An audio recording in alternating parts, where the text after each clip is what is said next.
Oh, there's something in my chest that I can't hide. When feelings get involved, I'm terrified. 'Cause I've been here before and said goodbye. Oh,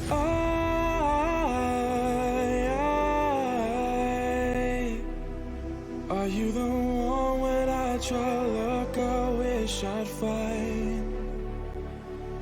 Oh,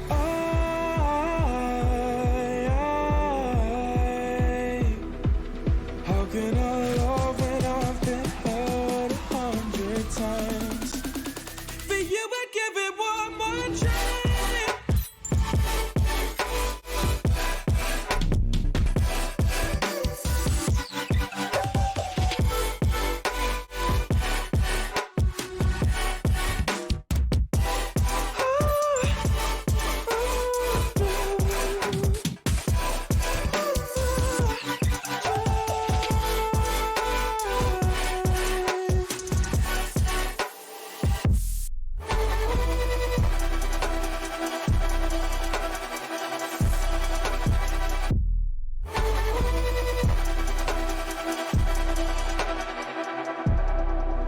Turn away and wrestle with my doubts.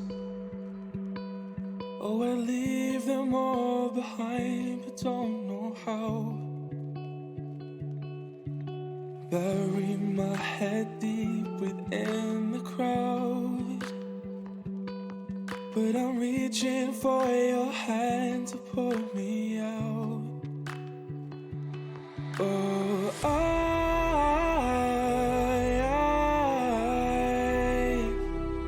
are you the one when I try to look, I wish I'd find?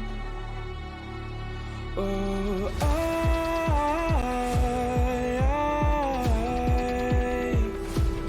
how can I love when I've been hurt 100 times?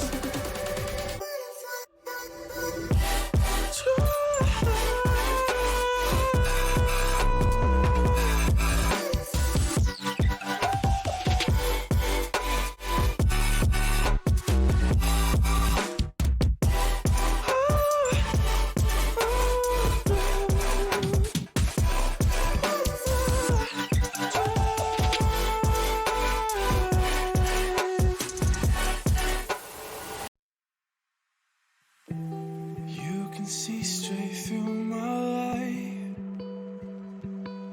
Oh, there's something in my chest that I can't hide. When feelings get involved, I'm terrified. Okay, let's get into this here, shall we? All right, we are on to part 6 of 48 liberal lies about American history that I don't think are all accurate. And they're not all liberal supposed lies either. But we're on lie number 14 tonight, and I got some new cheaters to try out tonight. So, jump right on into that. And see how these work. All right. Lie number 14. Women had no rights in early America. Starting off with 2 short quotes. First one, the United States had founding mothers, but on the whole, our history celebrates only the white founding fathers. And that's by Carol Birkin and Mary Beth Norton from Women of America. And then the second is, a woman was a legal incompetent as children, idiots, and criminals under English law. And that's from Carol Birkin, First Generations. All right, so let's get into this. This one's about 5 pages, so okay, not too bad. Let's get 2 things straight. 1, being a white woman in colonial America or the early republic was no picnic. And 2, it was better than being a woman in most places on earth, including England then, and better than being a 21st century woman in North Korea or Saudi Arabia. It is also worth noting that the material status of women depended heavily on the opportunities for men, and since men were rapidly advancing in the English colonies, women's daily lives were better. Again, the status of slaves and Indians was much different. Although most women in early America had few property rights and were not supposed to receive anything in the event of the husband's death except the lifetime use of the home and 1/3 of the household goods, in reality many inherited much of the estate. Pennsylvania provided for a widow to receive 1/3, the children to receive 1/3, and the rest to be disposed of by the will, meaning the wife could receive up to 2/3 of an estate. One study has shown that half of the married men gave their wives, quote, a larger share than they could have expected under intestacy. I don't know what that word is. End quote. I.e., more than what the widows would have received under standing inheritance laws. Although there were time limits, i.e., until remarriage or until the children reached legal age. Other historians have found that in New York City, Petersburg, Virginia, and Germantown, Pennsylvania, there was, quote, little discrimination between sons and daughters in allocating shares of the estate, end quote. On the whole, women were overrepresented among America's wealthiest individuals, partly because of inheritance. Under the legal principle of coverture,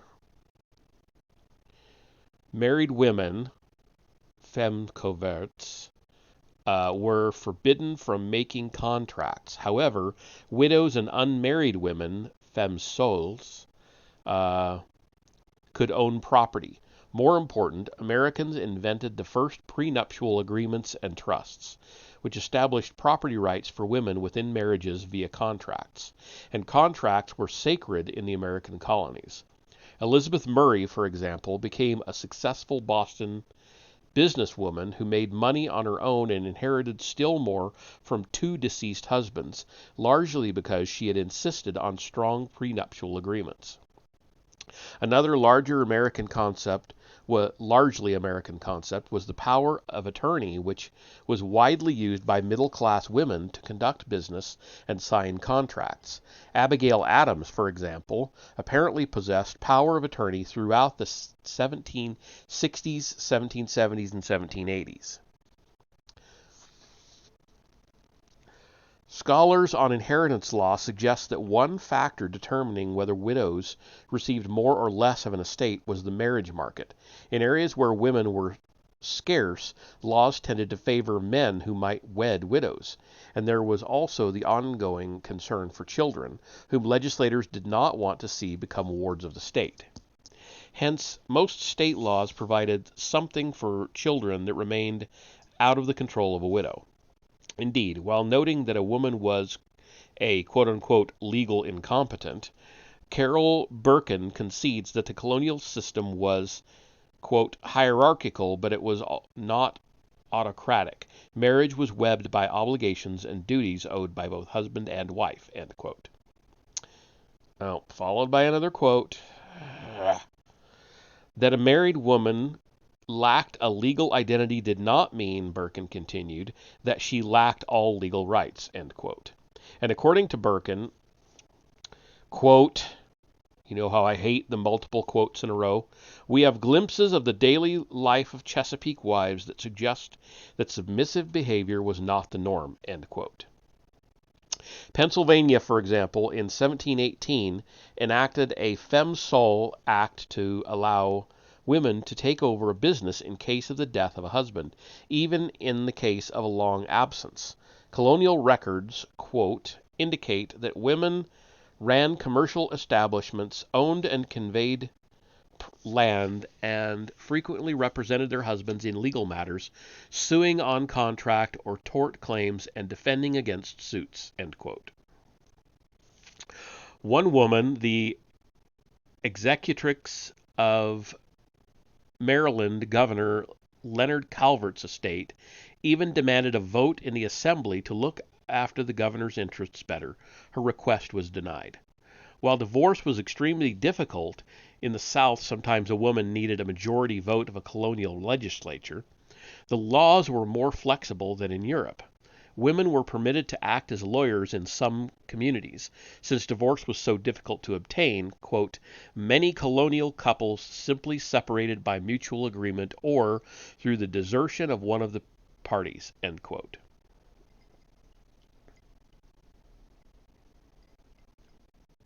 In fact, however, it was precisely the difficulty of divorce and the permanence of marriage that led to extraordinary emphasis on codes of behavior regarding premarital sex and the often overbearing participation of parents in the process of spouse selection.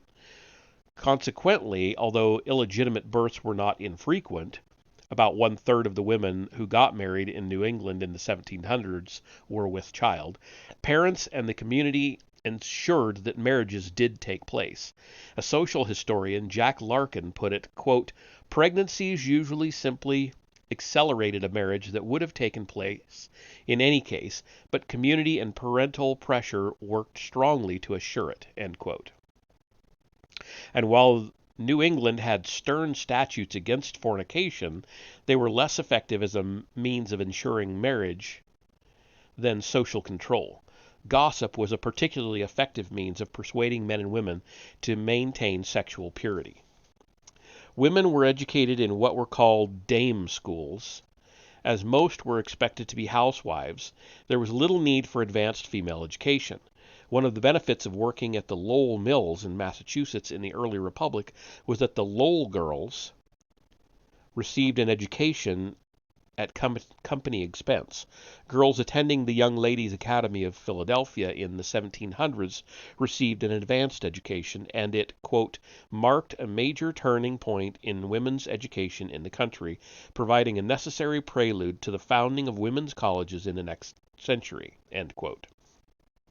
Real progress in women's education did not occur until the Jacksonian era, when many schools were co-ed, but a foundation was established with some of these academies. Of course, the Jacksonian era reforms at the state level removed many of the encumbrances women faced. Women found the greatest independence in churches, a fact that has continually plagued feminist historians. By the 1770s, Virginia Baptist churches allowed women to vote and serve as exhorters, the warm-up band, and quote unquote, for the preacher. Reverend Ezra Stiles, a famous Baptist minister, concluded in 1771 that based upon, quote, the principle that there can be no vote unless every brother consented, the consent of every sister may be required, end quote. The story of Massachusetts' Anne Hutchinson is well known. Both sides of the liberation debate claim Hutchinson's example supports its own interpretation. Either Hutchinson demonstrated the remarkable boundaries women encountered, then crossed, or her banishment to Rhode Island proved the threat posed by, quote unquote, a powerful woman. Hutchinson, however, was not alone in leading prayer groups or even taking on duties that would, under other circumstances, be considered the domain of the pastor. Sarah Osborne, for example, in Newport, Rhode Island, quote, pushed her role in church leadership to the outer limits, end quote, by influencing the selection of new ministers. Of course, the Quakers elevated the status of women long before most other denominations. One of the problems feminist historians have faced is that they must simultaneously portray women as victims and heroines. For women to be worthy of study as a separate historic topic, women must have done something exceptional or out of the ordinary. Yet as soon as there were examples of women achievers, it challenged the feminist notion of a rigid class sexist society that held women back. Good point. Take, for example, the problem of interpreting such events as the Industrial Revolution, which replaced the home spinning industry with large-scale textile business. So was this good or bad? Some have suggested it was bad for women because it removed a, quote, vital economic function from the home and thus apparently reduced women's importance in the household, end quote. Others argue it was good because it raised the standard of living for all women, providing better cloth that led to reduced disease stemming from cloth-borne parasites and eliminated boring labor. When it came to gender quote-unquote discrimination at work, scholars have often overlooked the physical demands of various jobs that tended to exclude women. For example, doctors, in an age without anesthesia, had to perform surgery and occasionally amputate limbs while restraining a patient who was protesting to no small degree. It is understandable, therefore, that many male doctors came from the ranks of veterinarians and vice versa. Smaller and less physically powerful women were at an important disadvantage in such work, but not in being midwives, which was exclusively a female domain. From Anne Hutchinson to Abigail Adams, there has been no shortage of powerful women and heroines to celebrate, including the legendary Deborah Sampson, a New England infantry man who fought in George Washington's Continental Army. A former indentured servant, Sampson eschewed the typical women's work, quote unquote, at hospitals and disguising herself enlisted under the alias of Robert Shirtliff in the 4th Massachusetts Regiment. Becoming a seasoned combat veteran, Sampson was wounded twice, then tended her own wounds to conceal her sex. Her true identity was not discovered until 1782 when, serving as a general's orderly, she contracted a fever, lost consciousness, and was put under the care of a doctor. American women, while not yet the political or economic equals of males, had far more protection and rights under Anglo-American law than did the vast majority of females around the world. Many achieved greatness in spite of their legal disadvantages, but few would have voluntarily switched places with any other woman in the world. Oh, but that doesn't matter, the feminists say. They still didn't have equal rights to men in America.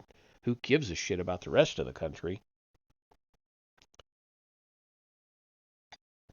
Or I mean the world.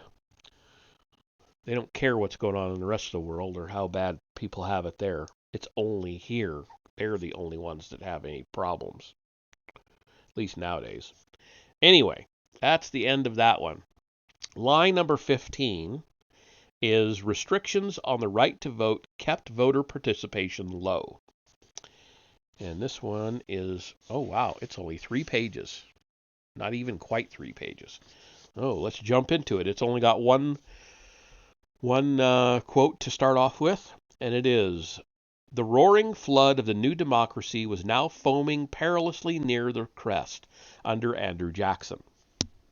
And that is from Charles and Mary Beard, The Rise of American Civilization. Common sense suggests that if more people are eligible to vote, more will participate in the system. But common sense also would say when you start to skid on ice, turn out of the skid. In both cases, common sense would be wrong. Actually, no, common sense says turn into the skid. Knucklehead. But whatever. In the early republic, Massachusetts, New Hampshire, New Jersey, Maryland, North Carolina, and Georgia all required men to own land or property to vote for their lower house, and 10 states had wealth requirements or a freehold necessary to vote for the upper house. 9 states established property requirements for voting in their constitutions.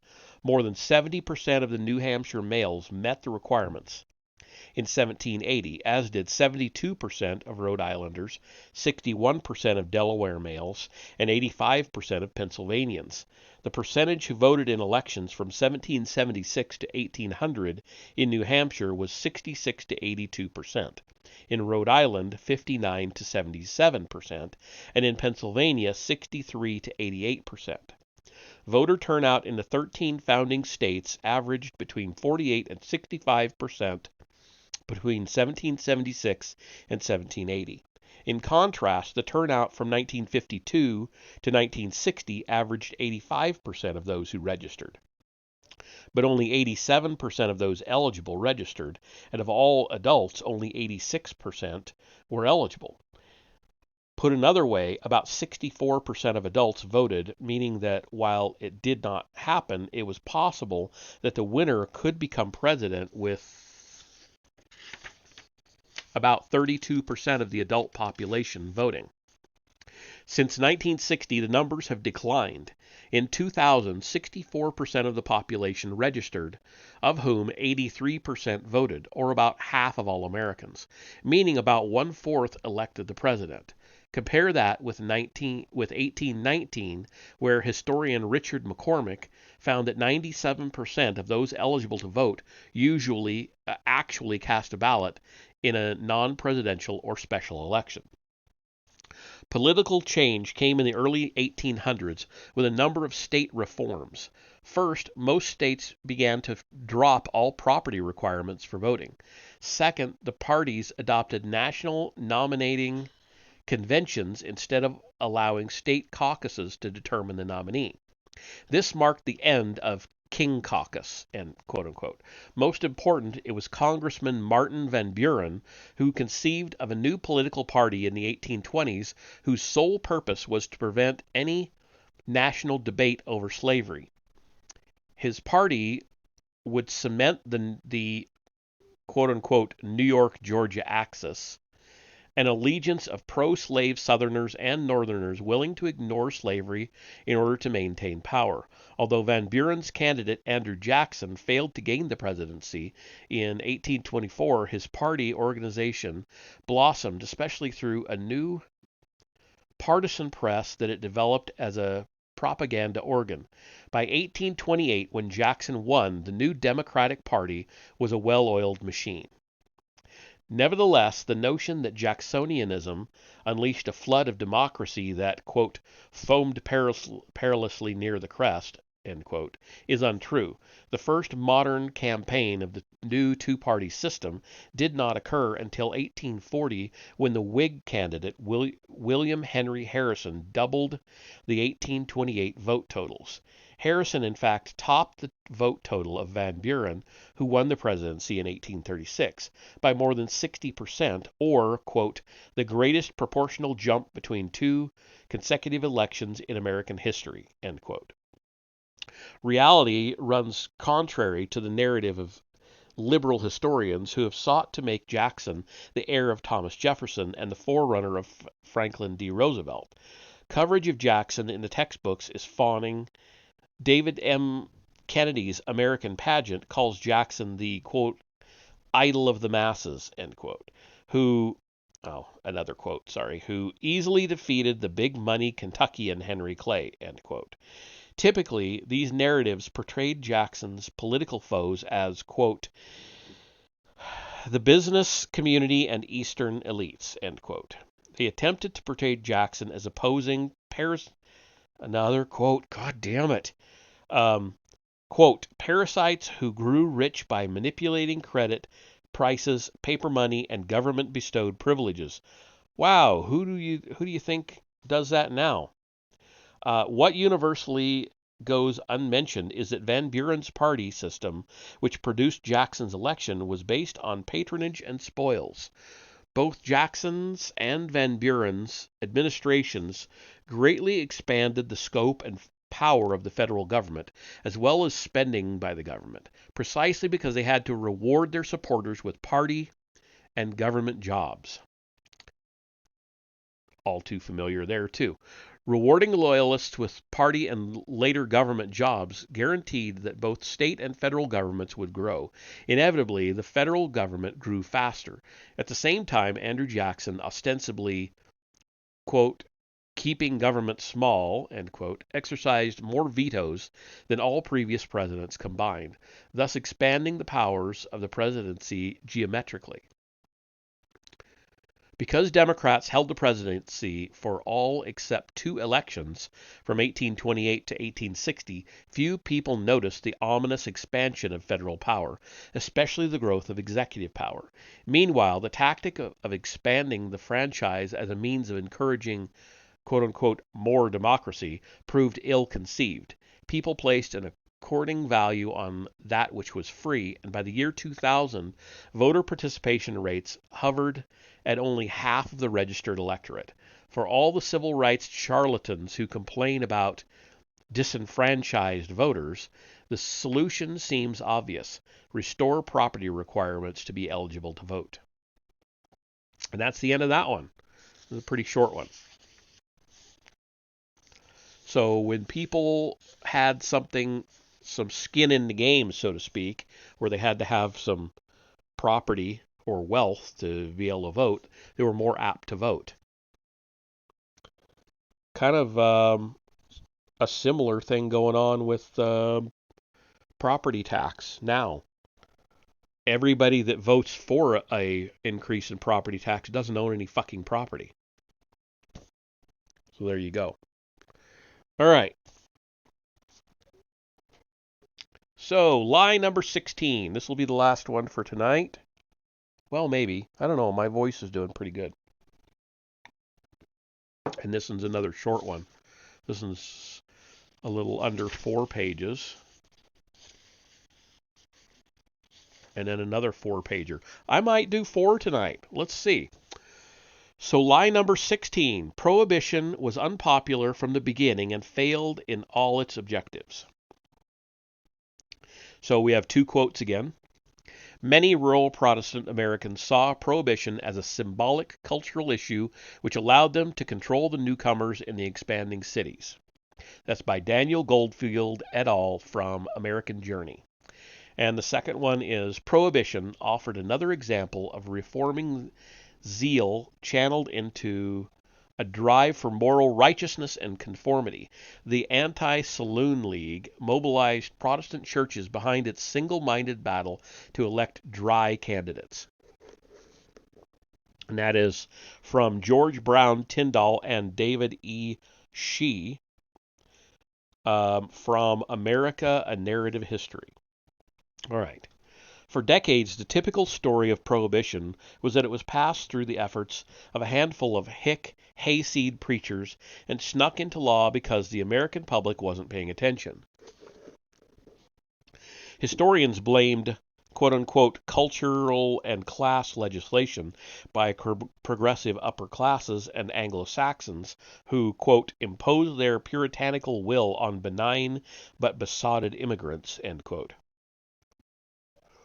According to this short storyline, it accomplished none of its objectives, but had the unintended consequence of causing the rise of organized crime in the United States. We should learn from this lesson. Proponents of this story argue that, quote unquote, you cannot legislate morality. And that is very true. Almost every part of that story is wrong. The one part that is correct is that Prohibition failed to end the production and sale of liquor, but even that requires a qualification. Quote, in the early years of national prohibition, liquor was very difficult to obtain. In the later years, the supply increased, end quote.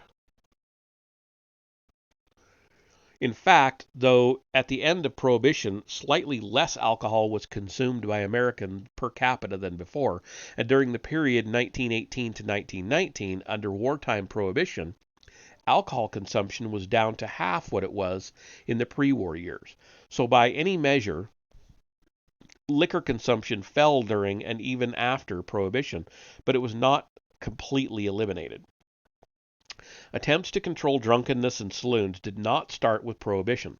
Abraham Lincoln ran on a temperance platform, and most states had enacted laws well before the 18th Amendment. Social historian John Burnham claims the peak of beer consumption, for example, was reached between 1911 and 1914.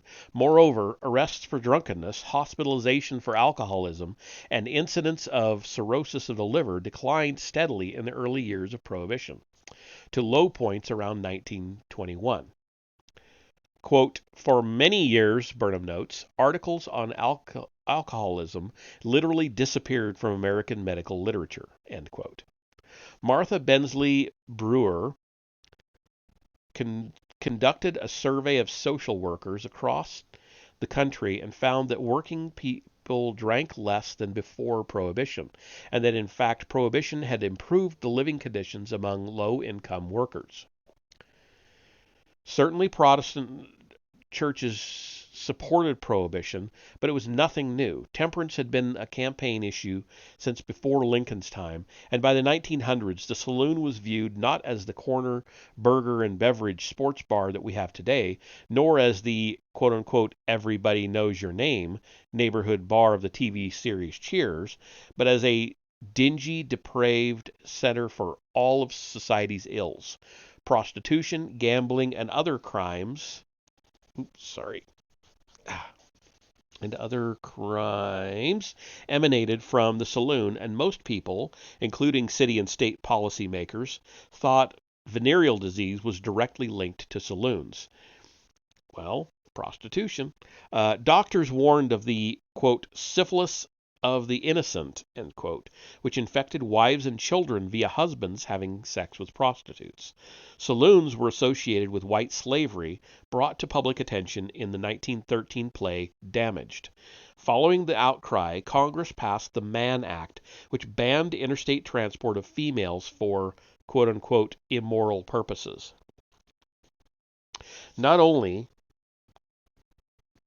had most states passed liquor and saloon restrictions prior to Prohibition, but the law itself was an amendment to the U.S. Constitution, hardly an easy thing for proponents to achieve, especially if they represented only fundamentalist Protestants. As Norman Clark shows, Prohibition had widespread support across social classes, and there was no rural/urban distinction among supporters at first. Indeed, at first, both progressives, who were mostly urban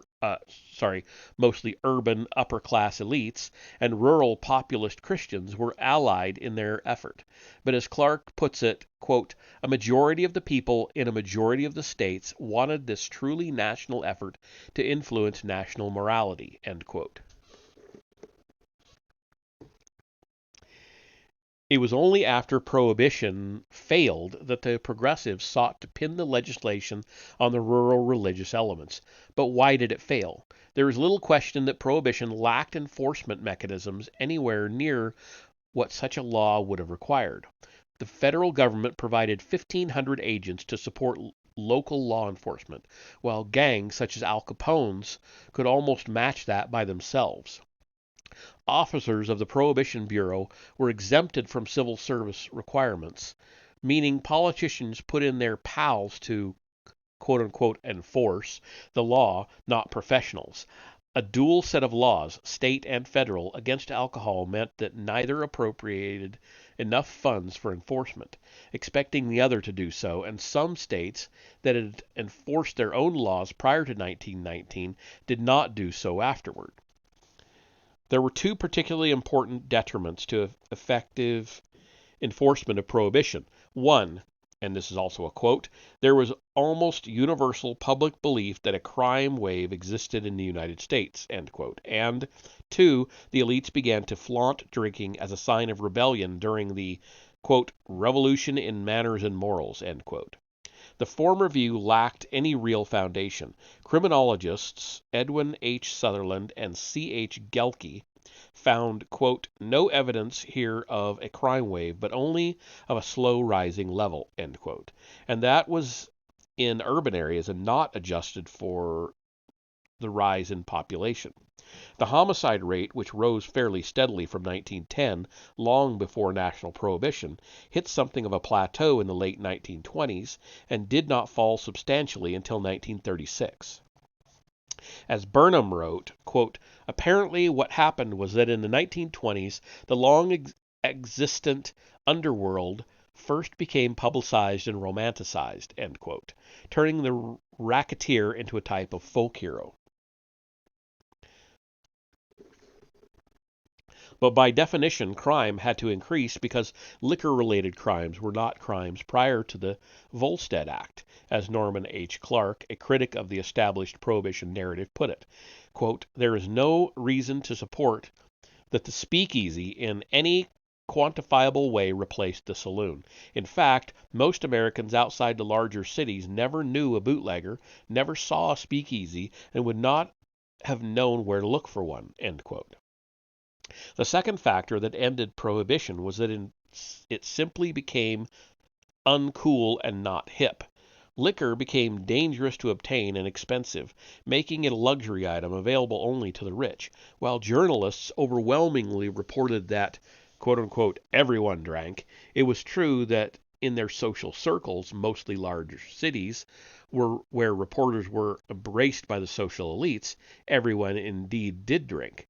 One witness, who had gone in disguise among the quote-unquote working classes, reported, quote, "very much of a misconception with respect to the liquor problem. Reporters have never had any contact with the liquor problem in its earlier pre-prohibition form," end quote. Worse, he noted, the problems they reported represented, quote, "an extremely small proportion of the population," end quote. Prohibition's repeal began with the press, supported by the, quote, "most effective publicity campaign of modern times," end quote, led by the Association Against the Prohibition Amendment, a group funded in the late 1920s by liquor industry money. Playing on journalists' own predilections, the AAPA, quote, "developed a virtual monopoly on liquor and prohibition press coverage," end quote. Upton Sinclair also noted that much of the leadership of the anti-prohibition groups came from lawyers, not saloon owners. A final nail in the coffin was revenue. After the start of the Great Depression, both federal and state governments saw the additional revenue of alcohol taxes as irresistible. Once the elites decided drinking was cool and joined the journalists in their propaganda campaign that crime was rising and enforcement didn't work, prohibition's days were numbered. Whether it was the proper use of federal laws has in the modern age become subsumed by leftists and libertarians who want to use prohibition as an example that society, quote, "cannot legislate morality," when in fact it was a very good example that societies can and do legislate the perceived morality of the majority many times. Perceived morality, not morality, just perceived morality. All right, so that's that one. And the next one is another 4 pages. I think I'm going to go ahead and read it. This will be lie 17. Let's see, what are we up to? 37 minutes. Yeah, we'll go ahead and do one more. So, lie 17. Seiko and Vanzetti were innocent and wrongly executed. I don't know who those people are. I guess I'll be finding out here. So, 2 quotes to start off with. "The excesses of the fundamentalists, the xenophobes, the Klan with a K, the red baiters, and the prohibitionists disturbed American intellectuals profoundly. Seiko and Vanzetti were anarchists and Italian immigrants. Their trial was a travesty." That's by Mark C. Carnes and John A. Garrity, American Destiny. The second quote, "The most notorious case associated with the Red Scare began in May 1920 when Nicholas Seiko and Bartolomeo Vanzetti were arrested for robbing a shoe company in South Braintree, Massachusetts. The state doctored evidence and witnesses changed testimony, but the judge favored the prosecution." That's by John Boydston et al., Making a Nation. All right. I've never heard of this. I've heard of the Red Scare. Never heard of this case. Okay. On April 15th, 1920, 2 anarchists, Nicholas Seiko and Bartolomeo Vanzetti, robbed a shoe factory paymaster and a security guard in South Braintree, Braintree, Massachusetts. In the process of committing the robbery, they killed Alessandro Berardelli, the guard, and Frederick Parmenter, the paymaster. The two men were convicted at Dedham, and Vanzetti was also tried and convicted at Plymouth for a robbery at Bridgewater. It took the Dedham jury only 3 hours to reach its verdict. Critics claimed that the jurors had rendered a judgment on the two men's political activism, although every juror said anarchism was not a consideration in their decision. While not a major threat today, anarchism was the equivalent of suicide bombers for the 1880 through 1930 period. Anarchists had nearly killed Henry Clay Frick of Carnegie Steel in his own office and had assassinated President William McKinley. They shot people, made bombs, and blew things up, and were serious about bringing down all government. Seco and Vanzetti were sentenced to death in the electric chair, and after several appeals were executed on August 23, 1927. For the American left, Seco and Vanzetti became the most notable cause célèbre until they were replaced by the traitorous Rosenbergs in the 1940s. Future Supreme Court Justice Felix Frankfurter called for a new trial of the men in 1927 with his book The Case of Seco and Vanzetti, which radicals have cited as their Bible on the case. As late as 2007, Harvard historian Lisa McGeer, investigating the international implications of the case, observed that, quote, other miscarriages of justice failed to attract such an international outcry, end quote.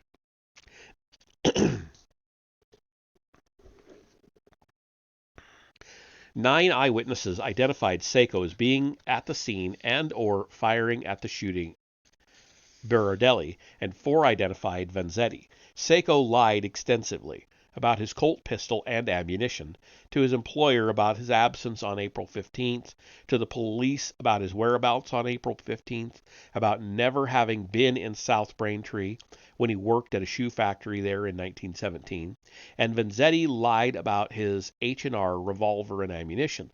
Several different analyses of the firearms evidence have concluded that the bullets came from Seco's gun.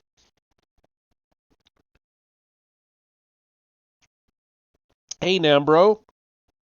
Happy Civil War II history enjoyer.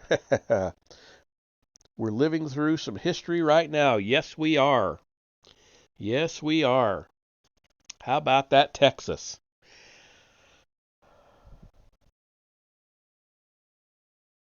Where was I? Oh, the bullets clearly came from Seco's gun. 3 experts who conducted the 1983 ballistics test found that the 2 spent Peters cartridges at the crime scene were made by the same machine that made 6 of the Peters live cartridges that Seco had in his pocket when he was arrested. Alibi witnesses for neither Seco nor Vanzetti proved credible. Giuseppe Adrauer, the clerk of the consulate where Seco claimed to be at the time of the murder, said he did not remember Seco, then changed his testimony. 30 years later, one of the eyewitnesses who said he saw Seco in Boston admitted he perjured himself for a group of Boston anarchists. Not one to be bound by the findings of a jury or the evidence on which the jury reached its verdict, in 1977, then-Governor Michael Dukakis proclaimed the duo innocent and announced that, quote, any disgrace should be forever removed from their names, end quote. Unfortunately for Dukakis, a firearms panel would meet only a few years later and virtually reattach the disgrace to the names of the 2 murderers. The case took a strange but predictable turn in 1985 when William Young and David Kaiser published Post-Mortem, New Evidence in the Case of Seco and Vanzetti, where the authors claimed the prosecutor, Frederick Katzman, had tampered with the evidence, especially Seco's pistol and the key bullet number 3, quote-unquote. In their expose, they claimed the prosecutor substituted a bullet and shell for the originals taken at the scene. In fact, as James Starrs, a professor of law and forensic sciences, proved in the Journal of Forensic Sciences, it was a defense expert who switched out the gun barrel, producing the controversy. Interestingly, Professor Starrs informed David Kaiser of the full findings of the 1983 forensics panel, and Kaiser even acknowledged receipt of their material in his notes, although he dismissed it.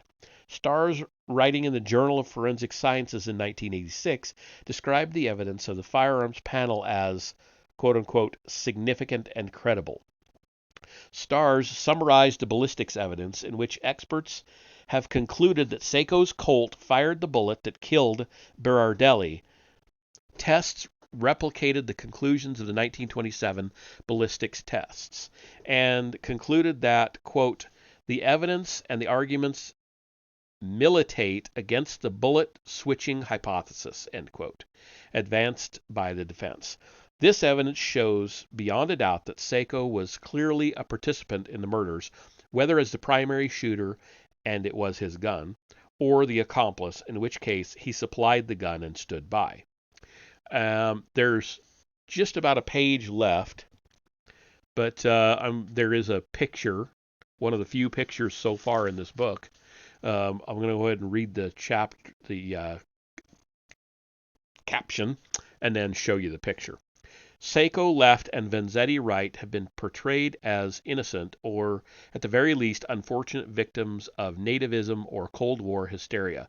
In fact, they were guilty of murder and deserved their punishment. Okay, so here we are. That is Seiko and Vanzetti. Seiko left, Vanzetti right.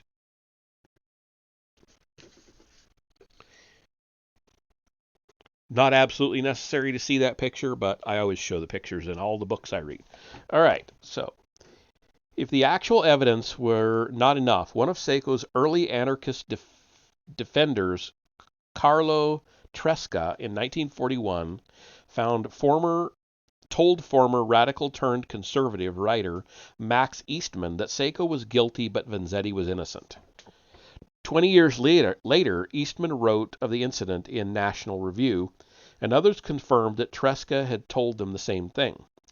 Other anarchists, such as Ideala Gambera, echoed the notion that Seiko was guilty but Vanzetti innocent. Not only were the other fellow anarchists condemning Seiko and Vanzetti, but so were longtime radical supporters. In 2005, a 1929 letter surfaced from socialist Upton Sinclair to his attorney, John Beardsley. Sinclair, while conducting research for his book Boston, learned from Seiko and Vanzetti's attorney, Fred Moore, that the two were indeed guilty. Sinclair met with Moore in a hotel room and, quote, I begged him to tell me the full truth, end quote. Moore told Sinclair the men were guilty and provided details as to how he, quote, framed a set of alibis for them, end quote. An embarrassed Sinclair acknowledged he was, quote, completely naive about the Seiko-Vanzetti case, having accepted the defense propaganda completely, end quote. Sinclair said on his October 1928 visit to Boston that he immediately noticed, quote, something wrong. There was an air of mystery about the Boston anarchists, and I saw they had something to conceal, end quote. He began asking catch questions, which of course should have been asked long before 1929, and, quote, got the admission from one of the leading defense witnesses that his testimony had been framed, end quote. He received the same admission from another witness before he begged Fred Moore, the defense attorney, to, quote unquote, tell me the full truth. Moore first wanted Sinclair to spill the beans on what evidence he had come up with, which he did, saying Seiko and Vanzetti were not merely terrorists, but that they were guilty of the holdup, end quote. Sinclair then went to New York, where he met with Roger Baldwin, an anarchist compatriot of Seiko and Vanzetti, who, quote, told me there was no possible doubt of the guilt of the two men. End quote. The Seiko Vanzetti case provided the American left with some of its most cherished ingredients: poor foreign immigrants wrongly accused of a crime and railroaded to their executions by angry wasps. There was one white Anglo-Saxon people. I can't remember if the P stands for people, but it's white Anglo-Saxon, WASP, white Anglo-Saxon people. There was one small problem. They were guilty, and even their most rabid supporters knew it, except for Upton Sinclair, who chose to believe the lie for a time. Today, historians such as McGeer want us to ignore the evidence and focus on the fantasy. And that is the end of that, and that is 4 lies I've read tonight. I'm going to call it there. My throat's starting to go. So, I'm not agreeing with this guy on a lot of his takes, on some of the ones that I know about, but like that one, I've never even heard of it. So, no skin off my nose either way on that one. I don't, completely foreign to me. So the next one is going to be about another one about the Red Scare. Senator Joseph McCarthy concocted the Red Scare, and there was nothing to fear from communist subversives. That's the lie. The next lie after that, see, and that one's only like 1, 2, 3, 4. It's 5 pages. And then we've got the Rosenbergs were not spies and were wrongfully executed. 4 pages. Lee Harvey Oswald shot JFK because he was a deranged Marine, not because he was a communist. And that's only 3 pages. And I don't think this guy has the full story. He wrote this back in 2006. And I don't think he had the full story, because now we know for an absolute fact that the CIA was involved in Kennedy's assassination. We know this. It's common knowledge now, but in 2006, it wasn't. So it'll be interesting to see what he says about Oswald there, but he already had one earlier about Kennedy's assassination where he was totally out in left field and said it's all lies and blah blah blah blah blah. And it was almost comical to read. But anyway, he called it 48 liberal lies about American history. I don't really consider a lot of what he's talking about necessarily liberal lies, more just conspiracy theories, which I don't consider to be connected with a party or a political view necessarily. There are a whole lot of conspiracy theories that don't necessarily have anything to do with politics. Well, like the moon landing was a hoax conspiracy theory. Is that necessarily political? I don't think so. I think it's just... Anyway, moving on. Let's see who's around. Blah, blah, blah. We've got whole bunches of people. Who's got the least number of viewers right now? Hot Dog Raw Dog's playing Kingdom Hearts. He only got 1 viewer right now. Vesper's only got 2, and he's doing some retro, but that's all he does is retro. Yeah. Haven't rated Hot Dog Raw Dog, and he came in the other day, so let's go over to him. We'll go ahead and start that raid. I will see you all over there.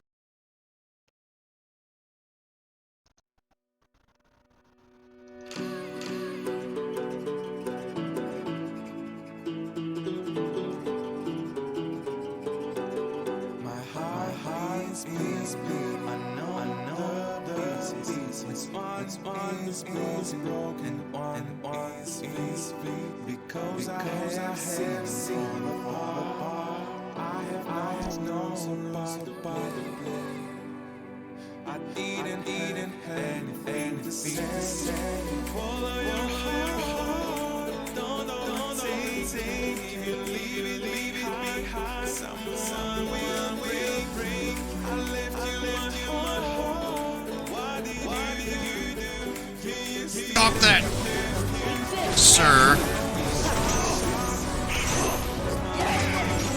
There we go. There you go. Now you're in for it, sir. Oh, yes.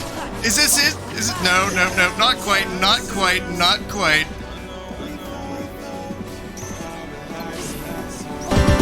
What the hell is that? Oh my god, that scared the crap out of me. Thank you so much for the raid, Menace Gilgalad. Oh